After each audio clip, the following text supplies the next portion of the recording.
academic advancement activity of GPS STEM, and this is in collaboration with UCI Mine. Today's focus is going to be on F99 and K00. I want to give it to Dr. David Fruman, who you might know. Dr. Fruman is the academic director of GPS STEM program, and we recently ran a fellowship success workshop piloted last year, and that has become a full course now. I think if you are not aware about some of the fellowship academic advancement activities GPS STEM offers, tune in and keep an eye on that. And with that, I'll give it to David. Thank you. Yes, so we started the academic advancement activities when GPS STEM took over from GPS Biomed, and our primary goal has been to really to stimulate the application for more NIH fellowships, first with the F31s, F32s, et cetera, and now with the F99 K00s. So I'm pleased to see that Josh Grill and Mitchell Farrell, today's speakers, are taking the initiative to present this workshop on the F99 K00. I first heard about this mechanism when the National Cancer Institute developed this, and I thought it was a great idea because for graduate students, if you're beyond year 3 or the beginning of year 4, you're no longer such a great candidate for an F31, which is a training award. But these are designed for students who are nearing the last year or 2 of their thesis work and thinking about a postdoc and what do they want to do in this transitional period. And they're similar to the senior postdoc early faculty awards, which have the number K99R00. So they just use a similar type of nomenclature. And these have been very successful and popular in the cancer research community. And it's great to see them expanded into neuroscience and other disciplines. So as Surinder mentioned, we have a course on fellowship writing. Some of you may have signed up for it and you want to audit the course, let me know. You can email me, I can add you as an additional student or postdoc. So with that, I will hand it over. Our first speaker will actually be Mitch Farrell, who is a recipient of a DSPAN award. Yeah, thank you again for coming today, everybody. So I'm going to introduce the DSPAN award, also known as the F99 K00, and some general lessons learned over the course of applying for and fortunately receiving this award. So I'm going to start out with a brief timeline. Jump into the difference between an F31 and the F99 K00 and sort of at what point of the grad school trajectory you might be applying for one or the other. Talking about the difference between the F99 portion and then the K00 portion of the award. Talk about some of the reviewer comments, what reviewers liked, what reviewers disliked about my particular application. And then just some overall advice that I would recommend, given I've gone through the F31 and the F99 process, and then I'll turn it over to Dr. Josh Grill, and he's served on a study section for F99 K00, so he is sort of an inside scoop that I'm not exactly privy to. So. Just a general timeline. So I'm currently a 5th year grad student in neurobiology and behavior. And in terms of my overall timeline, so I started grad school in fall of 2016. So just talking about the sort of grants and how I've been involved in the NIH system overall. So first I applied for unsuccessfully the NSF GRFP in fall 2017. And then at the end of my 2nd year, I shifted on to a T32 traineeship funded by the NINDS. So that was at the end of my 2nd year. And while on the T32, I ended up applying for the F31 NRSA at the end of my 2nd year. And then mid last year, so this is mid 4th year, I ended up applying for the F99 K00 and was fortunate to have been funded for this award in last September. So just the general difference between an F31 versus an F99 K00, I think this is sort of an important distinction to make, because if you're very early on in grad school career, it might be worth considering applying for an F31 and then later on applying for an F99 K00. So an F31 is a predoctoral fellowship, or sorry, a predoctoral grant only, whereas an F99 K00 is a joint predoc and postdoc award. So an F31 provides 2 to 3 years of postdoctoral funding, and the advantage here is that you can apply earlier on in your grad school career, so in years 2 to 3. And it is a very good practice for ultimately applying for an F99 K00. Especially given the RFA, the request for applications is generally similar between the F31 and the F99 K00. And Dr. Grill will be jumping into this a little bit more detail in a bit.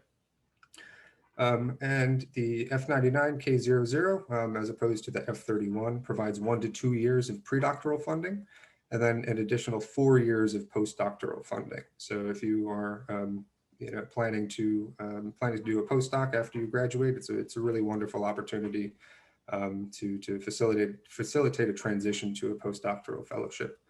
And this award you can apply for later on in graduate school. So this is years 3 to 4.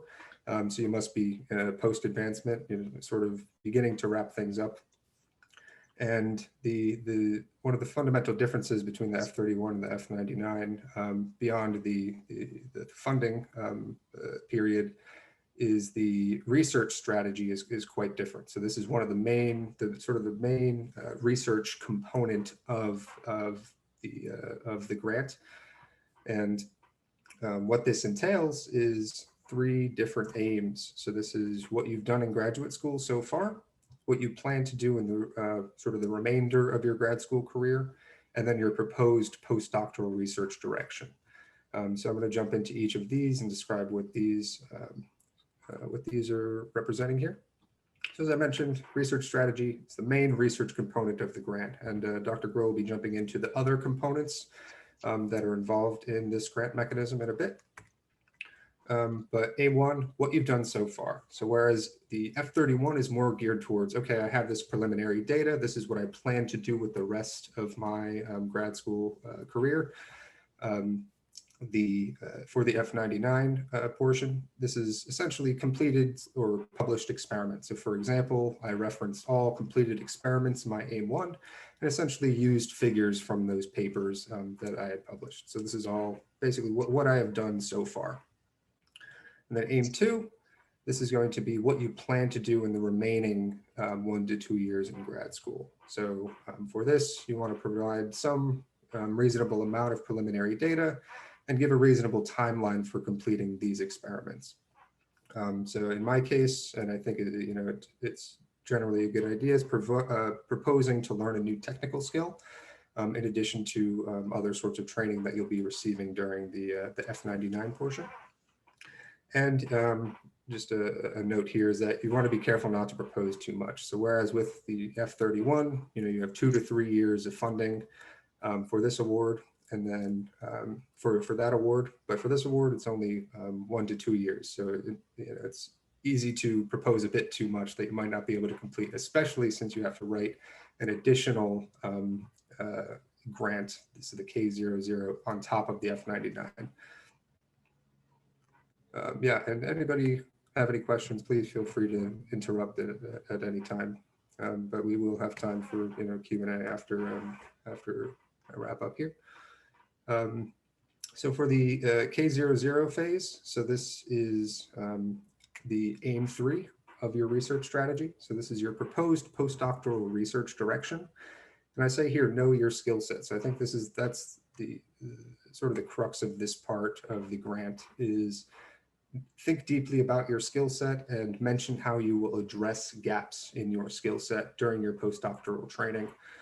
So for example, in grad school, I gained expertise in behavior, in rat behavior and neural circuit manipulations. And moving on to a postdoctoral fellowship, I'm interested in seeking training in imaging or in vivo electrophysiology during a postdoc. So sort of recognizing what I'm good at, recognizing what I would dovetail nicely with my skill set, and ultimately outlining how this combined training will lead to an independent research position. Yeah, so this is essentially what I just mentioned. So it's not necessary to know who your postdoc advisor is. So for example, you are looking into the future 1 to 2 years. So you might not have an advisor lined up just yet. But I think as Dr. Grill will talk about a little bit, it might be helpful to have, for example, a letter from somebody you plan to be working for. So though I was successful in being funded for this grant, without having a postdoctoral advisor lined up, it might be helpful and it might look good for study section. So writing the K00, so this is separate from the initial application, but this is after you've been on the F99 funding for 1 to 2 years. You have to write another grant with the postdoctoral mentor, and this just entails entails writing another grant, and it ensures sort of a solid transition from pre-doc to postdoc. And then in terms of my specific grant, so I just looked through the reviewer comments and seeing what they liked about my application, what they didn't like about my application. So I'm going to start off with a few strengths that they noticed, that they noted here. So one is that given that my advisor is relatively junior, they like the inclusion of a co-mentor. So I'm actually my PI's first graduate student, so the inclusion of a co-mentor in this sort of situation I think is necessary. So we contacted the chair of the department and asked for a letter of support for the grant. And they said that was a good strength, the sort of dual training team of somebody who's more junior and then somebody who's more established. So another thing is general productivity, papers, conference abstracts, these sorts of things will look really good for this sort of application. So they also mentioned the proposed studies follow logical progression, both scientifically and training wise. So essentially the skills are building upon each other. So this gets back to the point of addressing your skill set, knowing what your skill set is, and then addressing those gaps in the F99 and the K00 portion. And then also I'm in the addiction field specifically. So looking, so they really liked UCI's focus on addiction research. But of course, UCI is also known for many other types of research. So yeah, I think they generally like UCI as a whole. So that's a good thing. A couple of weaknesses that they did note were there was little discussion of soft skills. So things like networking, interviewing, exploration of alternate careers, training for running a lab. So I didn't mention too much of this in the training plan. So I focused more on technical skills, and a few of the reviewers noted that okay, focus on some of these more soft skills will be important for transitioning to an independent career. And they also mentioned that the career goals are broadly described. So I just said, finding a mentor in sort of broad terms. So I think this is getting to the point of, perhaps including a letter from somebody who will be your postdoctoral mentor could be good for laying out the training trajectory. And yeah, the same applies here. So the professional development during the K00 phase was not as fleshed out as the F99 phase. So just a couple of things to note here. So overall, general advice. So you want to start early when applying for this, right? So definitely read the RFA, which is essentially the instructions, the specific components of the grant. Contact letter writers, co-mentors, same for any other grant that you'll be applying for. And I think in my experience, the best practice for applying for the F99 K00 was applying for the NSF GRFP and especially the F31. So this sort of familiarizes you with the NIH system. And it's also, there's quite a bit of overlap between an F31 and an F99. So it's really wonderful practice applying for the F31. Also, definitely read successful applications. So looking at previously funded F31s, previously funded F99 K00s. And in my experience, DSPAN fellows are willing to help. So for example, one of Marcelo Wood's previous students received an F99 K00. So I contacted him and he sent me his application, and that really helped me formulate what they're specifically looking for these sort of grants. So another thing sort of goes without saying is including many drafts of your each of your documents, especially, you know, the sort of more difficult ones, the research strategy especially. I went through, you know, many drafts of this. And then another thing that will help sort of ease the logistical stress, in my experience, is contact your department's grant specialist early. So this will, you know, ensure that you are on the right track, and you're not, you know, going down paths that that you shouldn't be going down, essentially. And they'll give you a nice, you know, a nice list of things that you can do for the grant in preparation, and, you know, timelines and these sorts of things. So yeah, absolutely. Feel free to email me. So that's right here. And then I will turn it over to Dr. Josh Grill, who will discuss the reviewer's perspective. So Mitchell, that was great. And congratulations on your grant. Based on my experiences on a study section, it's quite an achievement to get one of these. We had many, many grants in our study section on this particular mechanism, which I was not aware of until I was asked to review them. So I really had to sort of learn the mechanism a little bit. And I really leaned heavily on the RFA as a reviewer for this particular study section, and I'll do so for my presentation here as well. The only other sort of top line statement I want to make is that in preparing for this study section and in doing this study section, I really arrived at a place where I view the F99 K00 as a major investment by the Institute in the applicant. And in fact, in the RFA for NIA, I should have begun by saying, for those who I have not met before, I'm an Alzheimer's researcher here on campus. I'm in neurobiology and behavior, as well as psychiatry in the School of Medicine side, and I'm part of the Alzheimer's Disease Research Center. So I was invited to this panel specifically for NIA, and the title Transition to Aging Research makes sense given that.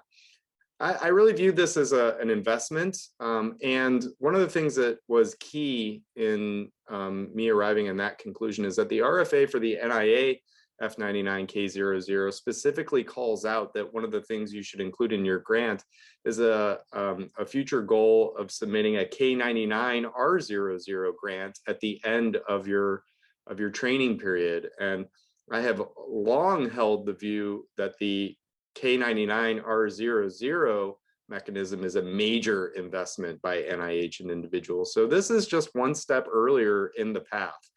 And I think that it's a tremendous opportunity to sort of get in the club and get that track record going of being an NIH funded investigator who is on a path to independence and becoming a major contributor to whatever your field happens to be. So I think these are fantastic opportunities, and everyone who's in the right career stage should think about applying.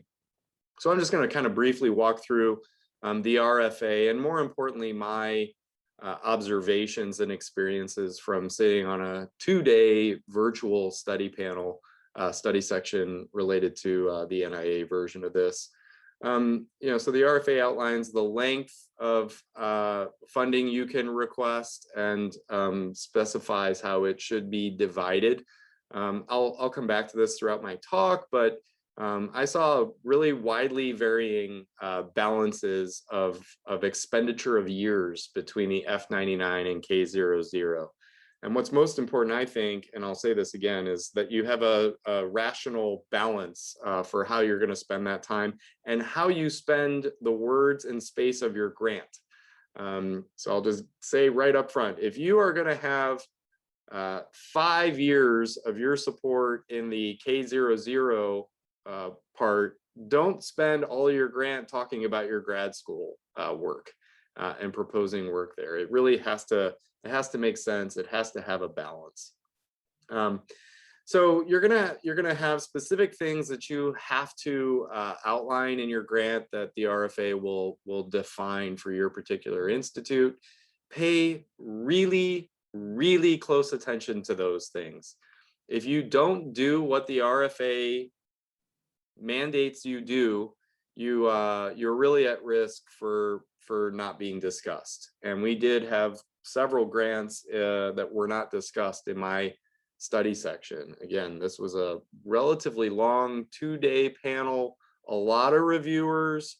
People are busy. People have a lot of other things on their plate. I know I was racing to get through all of these applications because I had another study section the same month with 1,000-page grants that were waiting for me. So, you know, you have to make it easy for people to check the boxes, to be excited about your application, to get excited quickly about your application, meaning the first things that they read, which are typically going to be we are often sent the summaries, the abstracts in advance, in part to try to exclude ourselves for conflicts. So don't think that no one reads that. They sometimes read that first before they have access to the rest of the grant.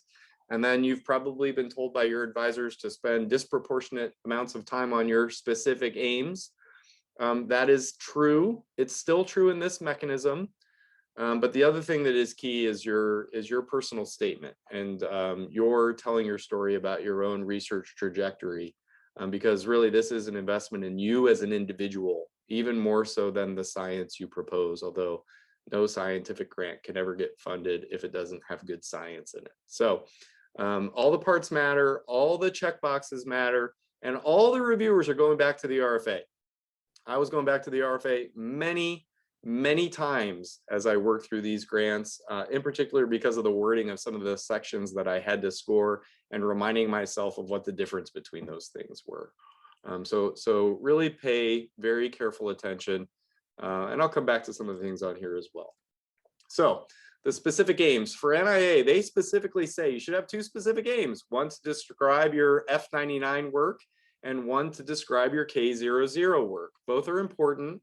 As Mitchell outlined, you may not yet know where you're going to go for your K00, but you still have to have a sense of what kind of work you're going to plan to do. And, you know, this is not a contract. You won't be held to doing that if you get funded and something changes as you go through your F99.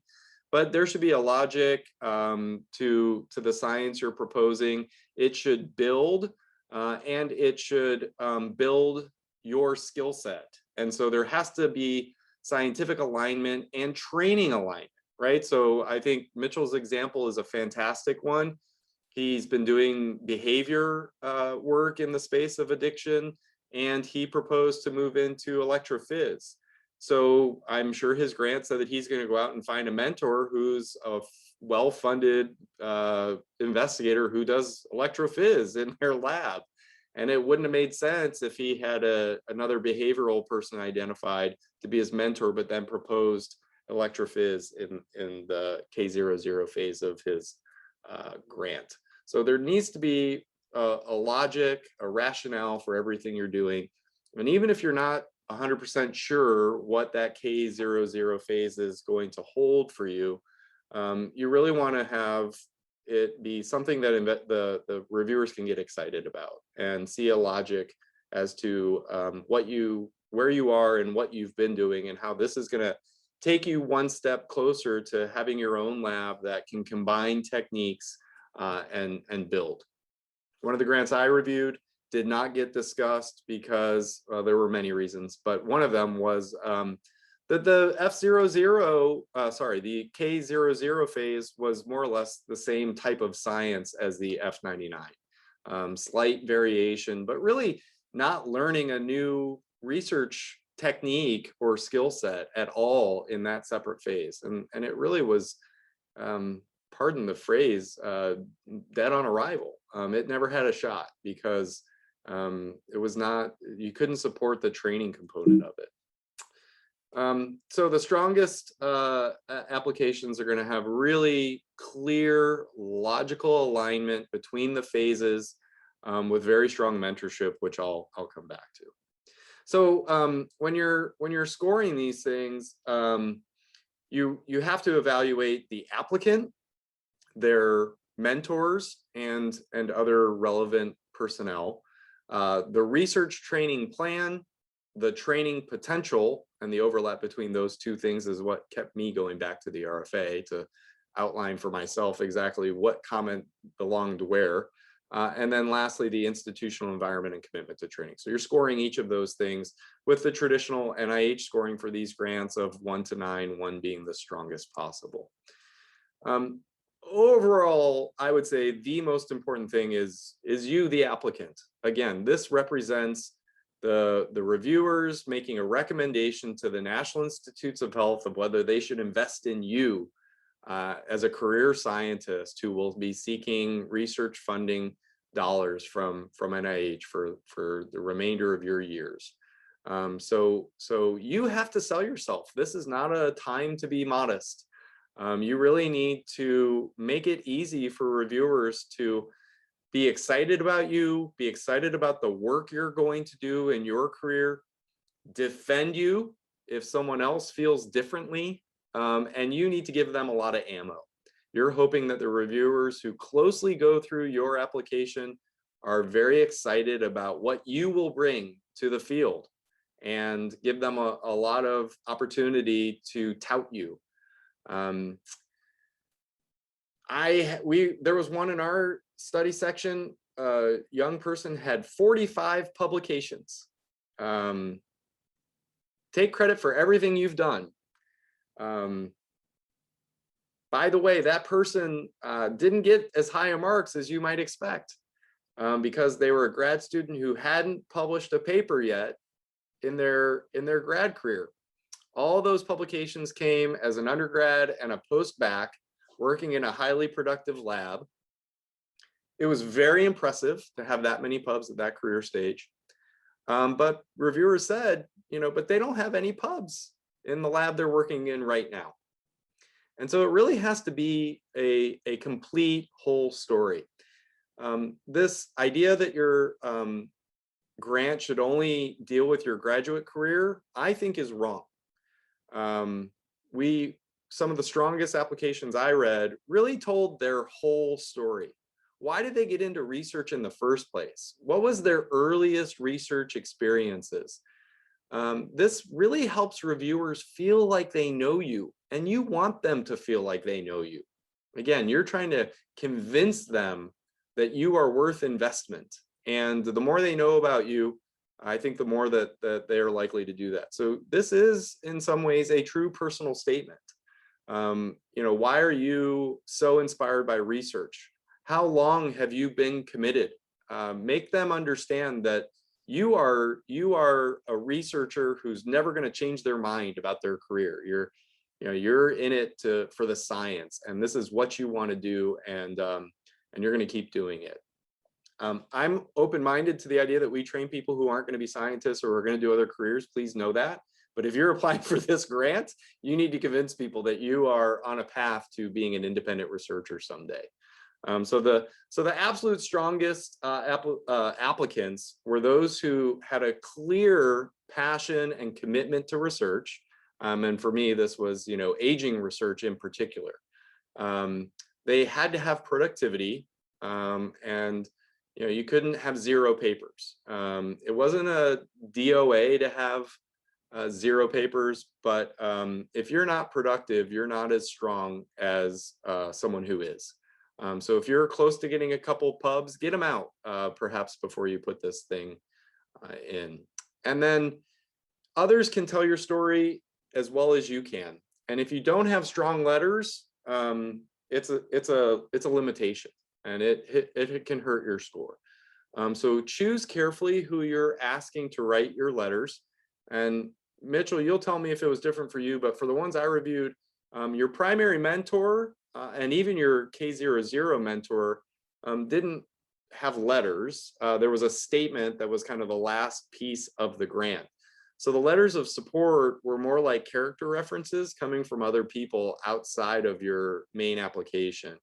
And so, who was your undergraduate research mentor? Who else have you worked with in other capacity that can speak to these core tenets that you want reviewers to understand you have, making you a strong F99 K00 applicant? So, someone who can speak to your commitment to being a researcher, someone who can speak to your passion about the topic, someone who can speak to the great potential you hold as an independent thinker who's going to come up with novel ideas and help advance your field. All of these things are really key, and all of them are going to be top of mind for reviewers when they're scoring and then discussing your application. I would say the second most important thing is your mentors. And this includes your F99 mentor and your K00 mentor. And if you don't have a K00 mentor identified, Mitchell has already told us and shown us that that is not a deal breaker. You can still get funded without having a K00 mentor identified. At the end, I'll put up a graphic that I kind of came up with through the process of serving as a panel member. But I do think that if you don't know who your K00 mentor is, that is fine, but you really need a plan.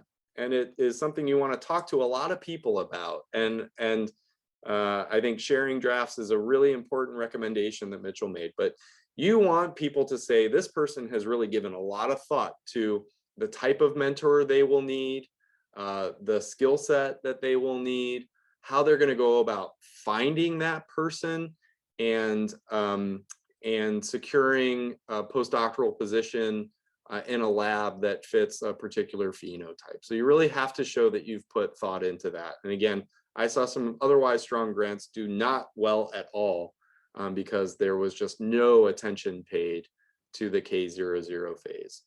Obviously, where you are in your relative career matters a lot. If you are proposing 1 year of F99 and you don't have a K00 mentor identified, that's a bigger weakness than if you're proposing 4 years of F99 and don't have a K00 mentor identified. So balance is always key. Definitely saw people, so the strongest app proposals, I think, are where both phase mentors have been identified. I definitely saw proposals that suffered because one or both mentors didn't have adequate funding. So you really want someone who's got current NIH dollars. We definitely see study sections play this game where they say, well, the mentor's grant is going to run out next year. What are they going to do then? You know, I hate that this is part of your responsibility when you're writing these grants, but this is the reality. If you don't have mentors who are well funded, then, you know, a co-mentor might be a good idea. Ideally, someone who has several NIH grants, because these are the things that reviewers will look at. The statements at the end of the grant do really need to communicate commitment to you, the applicant. And reviewers will read between the lines. There was certainly a handful of grants I saw where the K00 mentor was identified, but the statement was less than strong. You know, things that said like, yes, when you graduate, we will be happy to consider you for a position in our lab.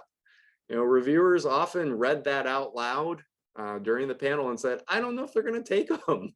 It's just not a strong commitment. And again, you may be in a limited position to ask people to what to say in that regard, but I think you are in a good position when you first are talking about the grant to say, you know, do you feel like you could write me a strong letter or a strong statement to go with this application where, you know, you say you're going to take me no matter what, or that, you know, this makes sense, and you have every reason to expect that this will be a natural partnership that we could have where I could enter your lab, et cetera. The strongest ones were, you know, very telling that they had already met the applicant, that they knew the applicant and the work they're doing now, and that they're excited about the person joining the lab because they're going to bring something themselves, and that they will have the opportunity to learn the robust techniques and infrastructure of that lab when they come there. And again, you know, you don't want to leave one lab and go to a lab doing the exact same thing. That was a thing that really hurt some folks. And I would argue that the easiest way to have complementary is also to change institutions. So, you know, one of the ones I had a mentorship team The person was going to stay at the same institution for both phases, but they were going to change the mentor, but they were both members of the same mentorship team, and they'd have one primary mentor for the F99 and another primary mentor for the K00. To me, that's kind of a tough sell. You have to really make a case that you're going to get very different types of training and skills from those two different phases when you have access to the same people throughout the whole course of the grant. That's a difficult thing to really sell to reviewers. So the best case scenario is you've got, just like Mitch said, you're going to learn a totally different skill set, probably in a different lab at a different institution. Can you make it work at the same institution? Yes, but I think you really have to emphasize that it's essentially the same as going somewhere else, because you're going to be on a different side of campus or part of a different group. Or, if you were going in ours, you didn't have to be an aging researcher in F99, but you had to propose you would be doing aging research in the K00. So if you're not an aging researcher as a grad student, but then you're going to go into an aging lab at the same institution, you might be able to make that sell, even though I think it's still difficult. So then the training plan is obviously really important. This is more or less about the science of what you're proposing, and this is where a lot of the scientific comments were made. But again, the logic of your science really matters here. You still have to write a good grant, right? You can't make fatal flaws about the science you're proposing. You can't do boring science. People have to appreciate the significance of what you're doing. They have to feel like it's worth funding the work, as well as the investment in you and the strong mentorship that you'll have to advance your own career. So the science always matters, and you can't have later sub-specific aims that are reliant on finding certain things in the earlier specific aims. All the other rules we learn about grant writing certainly matter in these awards as well. So strong rationale and significance.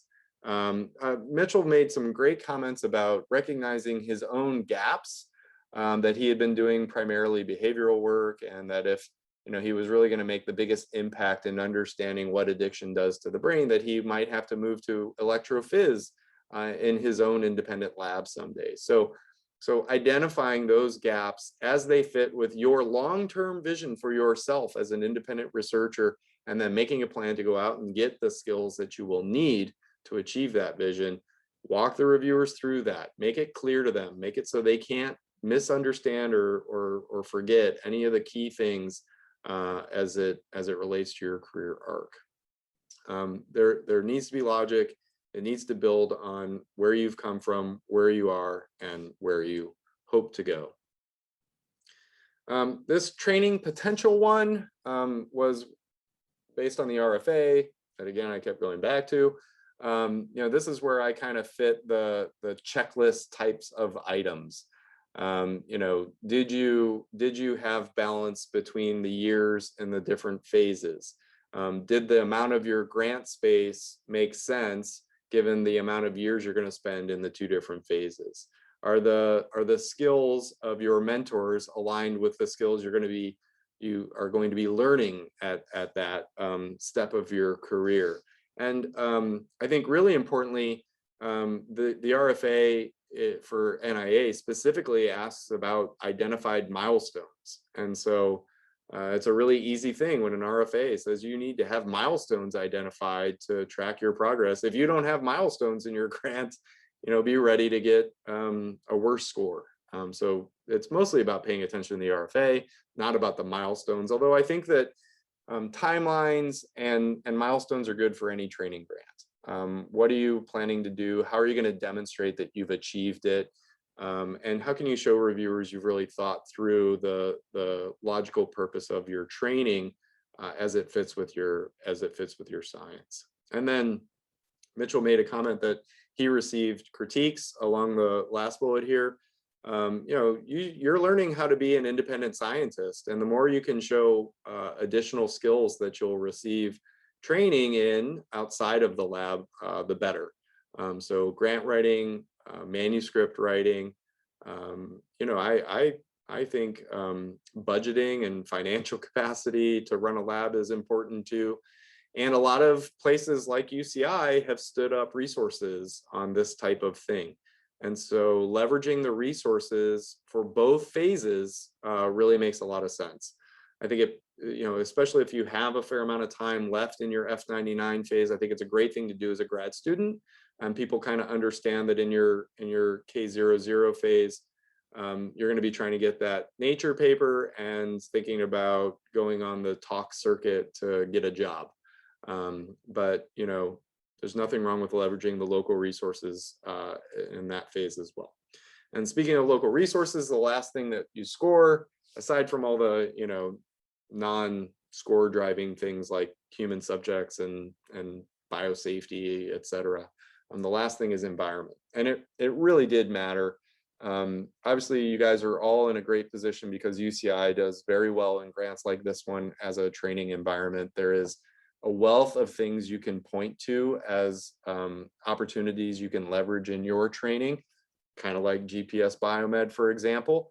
And you want to take full advantage of those while also being sensitive to that they have to make sense, right? It's not a list.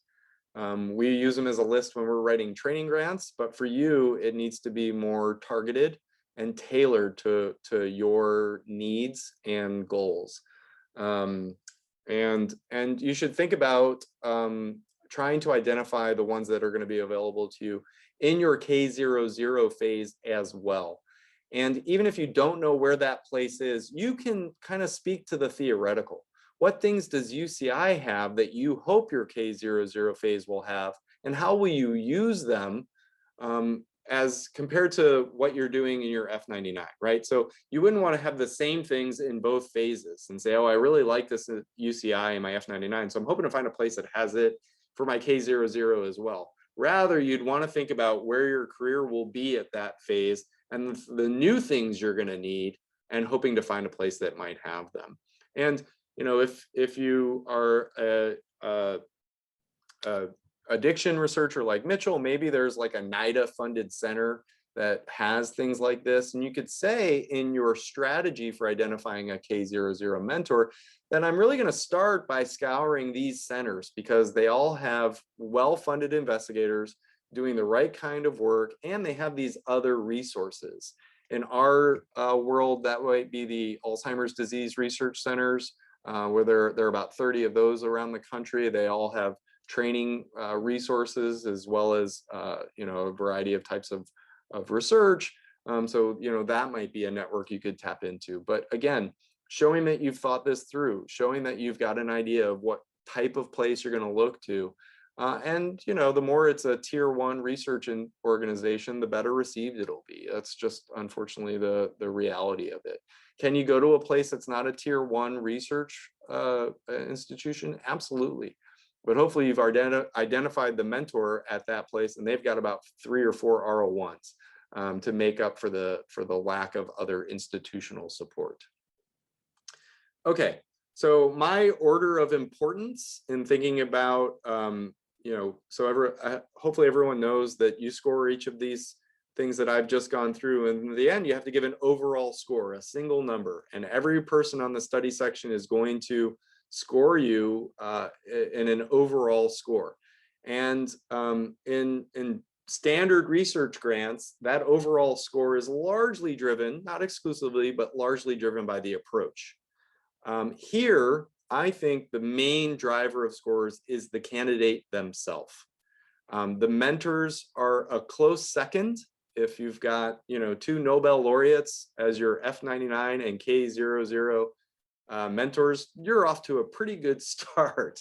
It's not enough. And I actually gave a really good score to a person who had amazing mentors and I thought exciting science, but other people clearly didn't like the science, gave much worse scores than I did, and the application ended up not discussed. I didn't know enough about that science to fight for it and pull it back into the discussion. But these are the way that study sections go. After that, obviously the training and the science matter a great deal. And then as you move down, the area of study actually is lower on the priority. And the environment, I think is important, but nowhere near as important as the other things. And then my last slide, and then I'll stop sharing so we can hopefully look at each other and talk about this stuff. Through my 2-day study section, I actually felt like there was an evolution in how people were scoring the grants. And it really stemmed from this mentorship aspect and how you divided your F99 and K00s. And there would be applications that broke these rules, but I was left with a very strong sense that to get the very best score, you had to have a strong F99 situation and mentor and a strong K00 situation and mentor identified with a letter. That's really where the ones were. If you had a strong F99 and you were productive and you knew what you needed and how you were going to go about looking for it for your K00, you were still a very fundable application, but you were a 2 or a 3. Whereas the true, everything was laid out, those were the ones. And then you came down from there, and it could get dicey quickly. You didn't have a good plan for how you were going to identify your K00. Or you had a plan, but reviewers weren't necessarily buying it. Those letters that said, if you graduate and get this grant, we will consider you for a position. Like that, you might have been better off just saying how you're going to look for someone than have weak letters. And so that's where the scores started to dip into the 3, 4, and 5 range. And then it got really dicey. If your plan was not balanced, if you had the same institution for both phases, let alone, I reviewed one that had the same mentor for both phases. That was a non-starter. You gotta go get some different skills from some different people. And I think this is actually the most critical thing. You can't get a fundable score unless you've got this sorted out. And the strongest possible path is to have 2 different people identified. A second option is to have a strong mentor now and a good plan for identifying a good mentor for your K00. After that, I think you're tempting fate, and you have a lower probability of getting it.